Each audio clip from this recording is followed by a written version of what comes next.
Selamat datang di Koma Channel. Gue tahu di dalam isi otak lu tuh sekarang sudah teracuni sama hal-hal yang berbau ketidakpastian. Cara menjawab tanpa baca, tanpa mikir, langsung otomatis benar. Lu selalu ngebuat konten-konten kayak gini supaya lu semua sadar bahwa menggapai cita-cita lu tuh gak semudah membalikan telapak tangan. Lu harus kerja mati-matian dan berusaha untuk mencapai itu. Ya bener, video ini emang clickbait, tapi please dengerin gue kali ini. Gue berusaha membantu lu supaya lu tidak terjebak untuk menjawab soal secara instan. Nanti gue bakal ngebongkar modus-modus dan kelemahan dari nembak jawaban di UTBK SNBT. Karena serius, gue kasihan sama orang-orang yang kemakan omongan mereka, padahal ini demi masa depan lu. Sebenarnya ada dua tipe cara nembak soal. Cara pertama, yang memang mengambil poin-poin penting dari serangkaian soal. Contoh bahasa Indonesia atau bahasa Inggris lah ya. Panjang banget kayak jalan tol. Lu baru kelar baca, udah time out. Nah makanya lu butuh trik-trik khusus buat ngejawab soal, dan itu fair play. Fair play gue katakan. Dan gue saranin lu pakai cara itu karena memang waktunya dikit banget dan soalnya banyak. Ya kalau misal disebut nembak soal dengan cara gitu, kata gue sah-sah aja, itu bagus banget. Tapi kalau misal lu nih dikasih metode yang cara menjawab tanpa baca, tanpa mikir, langsung otomatis benar, itu goblok sih kata gue. Tolol setengah mati. Oke, mari kita bahas nih. Sebenarnya gue tebak deh, lu bukan pertama kalinya kan lihat video cara nembak jawaban di UTBK. Pernah lah sebelum video ini lu pernah ngeliat 1-2 video, bahkan mungkin semua lu udah tonton gitu. Oke, sekarang gue bongkar satu persatu kelemahan dari mereka dan bahayanya menggunakan cara instan seperti ini. Nih cara mereka yang bilang dikatakan efektif gitu. Pertama nih, lu harus menjawab opsi yang jarang dijawab. Misal ada 10 soal, terus lu hitung, oh opsi A udah kejawab 2, opsi B 2, opsi C 2, opsi D 2, kosong 2. Oh berarti sisanya gue jawab E aja. Blok, tolol. Blok. Gini bro, ini mohon maaf nih ya. Buat ngitung jawaban A udah berapa, B udah berapa, C, D, E udah berapa, perlu durasi panjang. Saran gue, mending lu pakai buat mikir aja bro. Bener gak sih?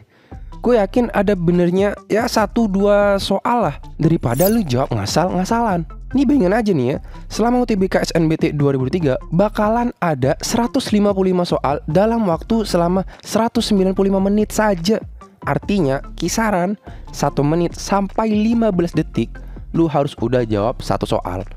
Terus lu masih mau ngitung yang A udah kejawab berapa, B udah kejawab berapa, C, D, E udah jawab keberapa. Habis waktu lu kocak. Lagian nih ya, misal nih kasus yang 10 tadi tuh, yang 10 soal tadi tuh, yang A, B, C, D bener masing-masing 2.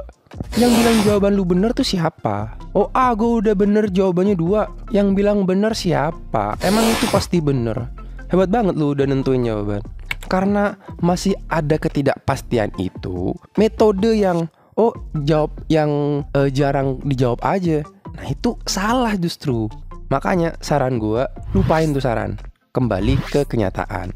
Ya kerja keras jawabannya, kerja keras. Mulai sekarang lu mainin tuh timer.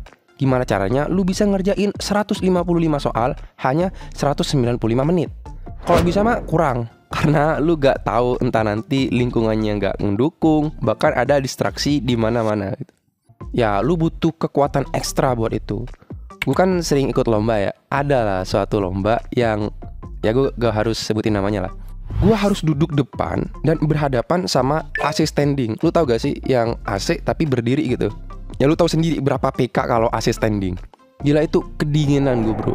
Dan itu rada mengganggu. Nah siapa tahu lu bisa belajar dari pengalaman gue. Kalau distraksi-distraksi yang semacam ini harus lu hindarin, harus lu persiapkan juga. Kalau bisa jauhin tuh distraksi ketika belajar, kayak handphone. Kadang sumber masalahnya tuh handphone. Ada notif aja dari pacar udah berhenti. Pacar yang bener tuh ngedukung lu, bukan menjadi penghambat jalan lu.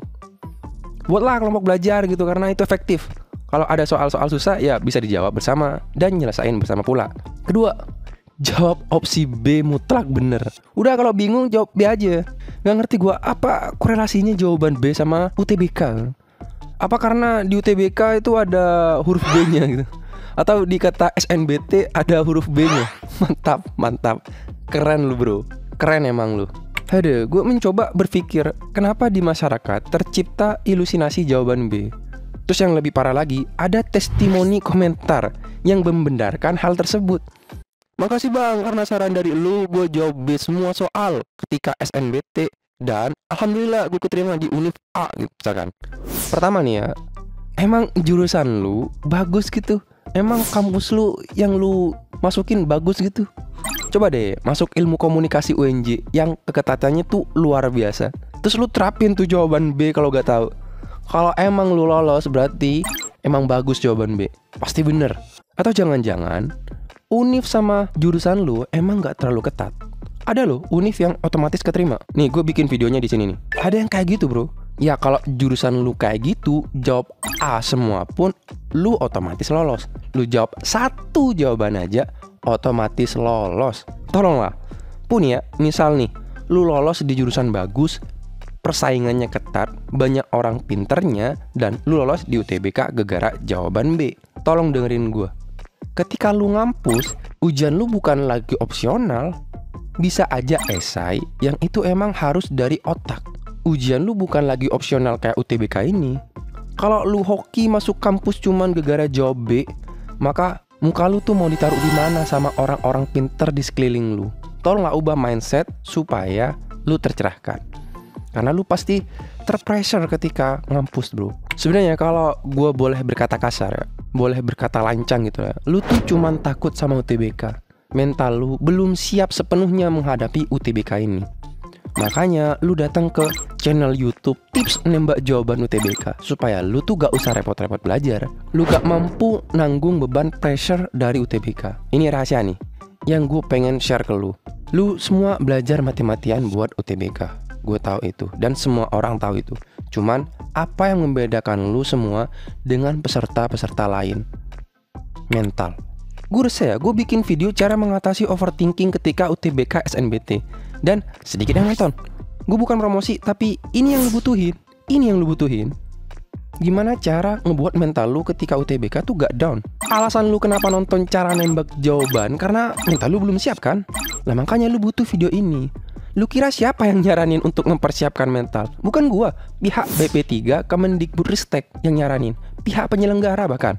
Gua hanya mempromosikan dan memberikan contoh nyata dari pernyataan BP3. Karena gue yakin pihak BP3 sadar kalau mental buat ngadepin UTBK masih belum kuat.